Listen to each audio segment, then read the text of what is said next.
Hey, Shalom. Giving all praises to Yahweh, Bahasham, Yahweh Shai, Bahasham Rakakwadash. Double honors to the apostles and elders, a great millstone. Peace, salutations unto the elect, the nation of Israel. It's the brother Tawab Paryah from the Providence, Rhode Island camp. And I'm just going to go into Ecclesiasticus or Sirach, which is found within the Apocrypha. Just going into this chapter because it touches base upon using discernment.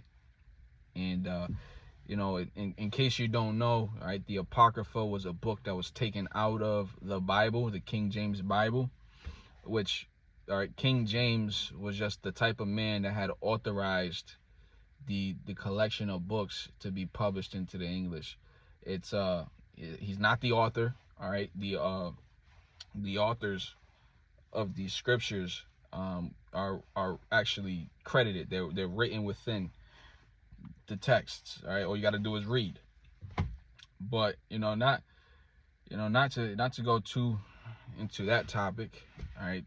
The reason why I want to go into this chapter is because it's essential, especially in these times, to know how to discern between the righteous and the wicked intents of the spirits that are out here.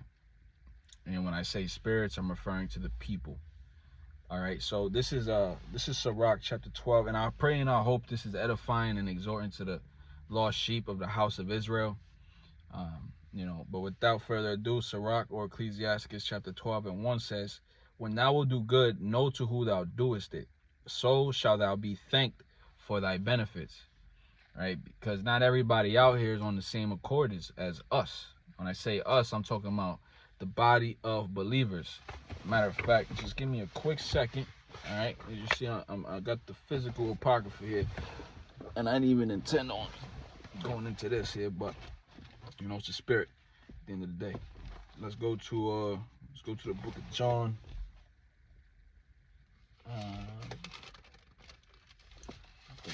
Let me see. It's the book of John, chapter 4, in verse 23. It says, "But the hour cometh, and now is, when the true worshipers shall worship the Father in spirit and in truth, for the Father seeketh such to worship him." So it says the Most High is a spirit, and they that worship him must worship him in spirit and in truth. So when I say we, I'm talking about those that are worshiping Yahweh B'Shem Yahweh Shai in spirit and in truth. We got to have that discernment to know who we are doing good to. Yes, it's written. Matter of fact, I might as well get it. What is that? Hebrews? I go to the book of Hebrews real quick. I pray and hope I'm able to find it. If not, it's all good. Let's see here. Is that Hebrews? Yeah, nah, I don't think it's well, the scripture I'm looking for essentially talks about entertaining angels unaware. All right, we know that that's written in the scripture somewhere, and I can't find it right now. I thought it was in Hebrews, but I'll just put it in the comment section. I don't want to take too long trying to find it. But we know that that's written in the scriptures, that you may entertain angels unawares. But just because it says the word angel doesn't mean that it's always a righteous angel. All right, that doesn't mean it's always a righteous angel. What's an angel? A messenger of the Most High. All right, you got so-called evil angels, and you got righteous angels as well. All right, they both work for the Most High Yahweh, and what proves that is the council in the book of Job that took place. All right, and then there's another council that took place also. It may be in the book of Kings, where there was a lying spirit commanded to jump upon a prophet or a king, one of the two. Salakia for my rough memory. But we have to be able to discern. Okay, discerning is having a particular type of judgment, right? Not only discern, what's that word?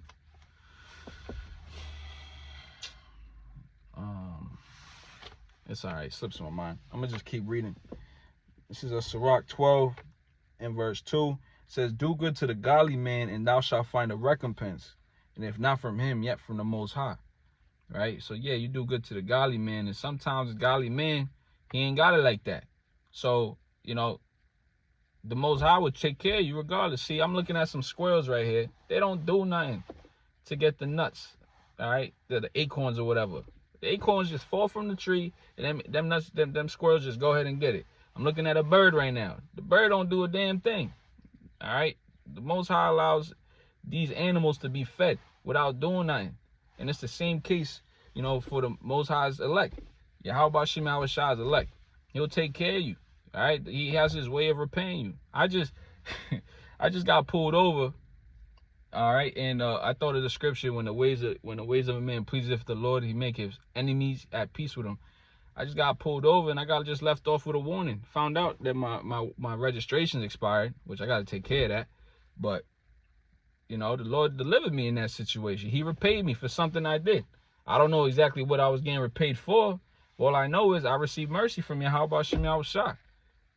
All right? But verse 3 says, there can no good come to him that is always occupied in evil. All right, what is evil? Wicked, abominable actions. All right, we can actually read. Well, let's read a bit about. Let's read what's considered evil. All right, let's because the things that are evil, which you're gonna find out, you know, things that are evil. Let me see. See if I grab it real quick. These evils gonna lead you to death, aka nothing good. Nothing good. All right. This is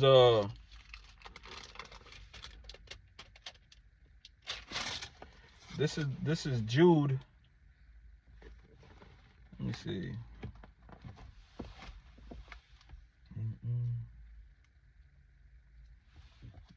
Let me see. Is it Jude I want to read?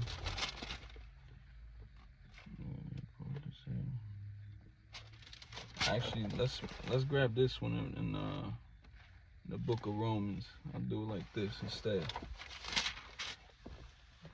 All right, yeah. Yep, this is the book of Romans chapter 1 verse 29.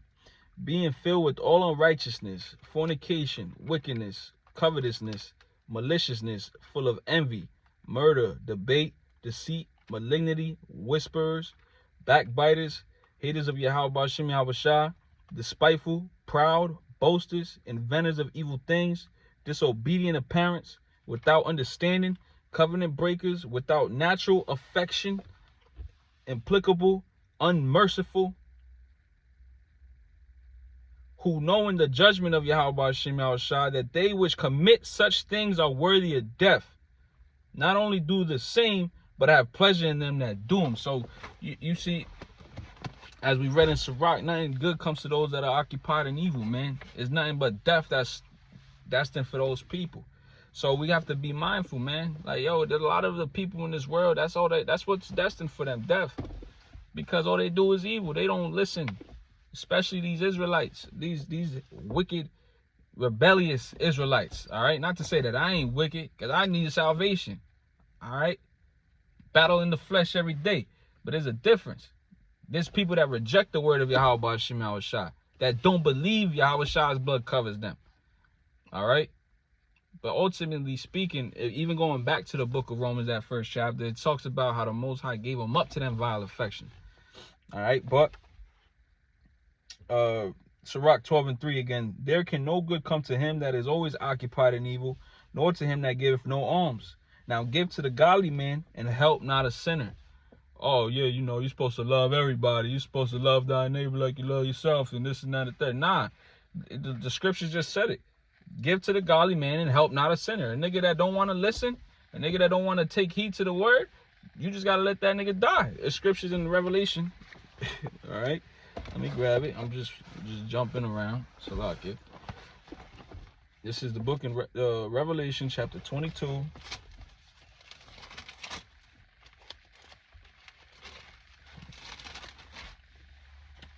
In verse 11, he that is unjust, let him be unjust still, and he which is filthy, let him be filthy still, And he that is righteous, let him be righteous still. And he that is holy, let him be holy still. See, the scriptures talk about after 1 or 2 admonitions, consider that nigga a heretic. Just let him rock, you know? Let him, you know, but that's why even the scriptures say, you know, and I'm quoting a lot more than I'm bringing out, essentially. But it's all for the edification of the saints. The scripture say not to follow a multitude to do evil. And there's a lot of wicked shit going on out here. But that's why the elect stand out so much more. Although we try to be wise as serpents, harmless as doves, and not do the most out here, but you know, we try to just stay humble about it. We stand out. We stand out even when we try not to stand out, because it's our spirit. It's our spirit that causes us to stand out, because it's that glorious, that marvelous light that's done risen upon us. All right, but all right, give to the godly man and help not a sinner. Do well unto him that is lowly, but give not to the ungodly. And hold back thy bread. All right, the bread, you can talk about physical food, money, these words, all right? These words that's written within these scriptures. And give it not unto him, lest he overmaster thee thereby. For else thou shalt receive twice as much evil for all the good thou shalt have done to him. You know, that's a wicked ass person, man, to do something. And that's happened, man. That's happened. All right, people are ungrateful out here. People are very ungrateful. And sometimes, look, people gonna have to learn the lessons the hard way. You know, you may have your family or whatever the case. Your family trying to ask you for some help, and yo, you just gotta tell them, nah. You're gonna have to learn the hard way. Okay? Give unto the godly and help not the sinner, man. All right? It says, verse 6, for the Most High hateth sinners, and will repay vengeance unto the ungodly, and keepeth them against the mighty day of their punishment. And give unto the good, and help not the sinner. See that? And we're giving, yo, these scriptures are here, are written. Matter of fact, I'm gonna just get it here. I'm gonna read this verse. I believe it's in the book of Romans. Babakashah, Yahweh Shem Yahushua. I pray you allow me to get the scripture. I pray and allow me to get the scripture. I pray you allow me to get the scripture.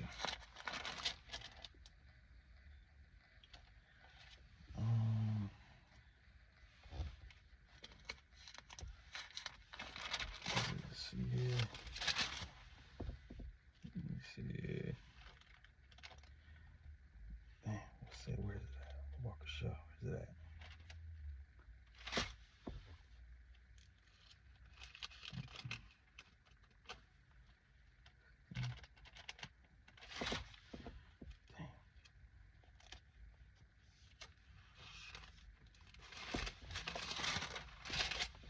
Let me see.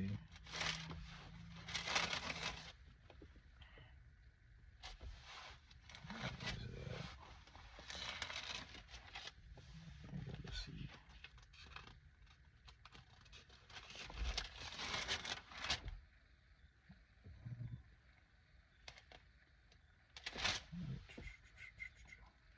Man, I think the Lord ain't trying to.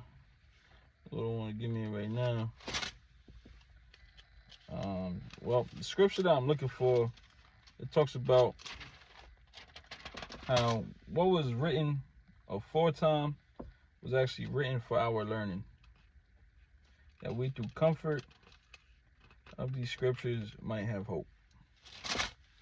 I know it's somewhere in Romans the 11th chapter. But you know, hey man, sometimes the Lord will humble you down. The Lord will humble you down. And just to have every single precept in your mind memorized is tough. There's some brothers that got that gift, some brothers don't. You know, it's just what it is. The Lord got it set up that way. I'm still looking for it. Oh, the water Yahweh Shem Yahushua. This is the book of Romans, chapter 15 and verse 4. For whatsoever things were written aforetime were written for our learning, that we through patience and comfort of the scriptures might have hope. You know, and these things, these words that are documented, they're not going to be here forever. That's why we have to indulge into this word and allow, hey, as the saying goes, let Yahweh Shem Yahushua take the wheel. You know? But I know it was kind of sporadic the way the way I was going about it, but I pray and hope that it was edifying in some sort of way. All praises and honor goes to Yahweh Shem Yahushua, B'Hashem Kakwadash. Double honors to the apostles, elders, of great millstone, and peace and salutations unto the elect. Shalom.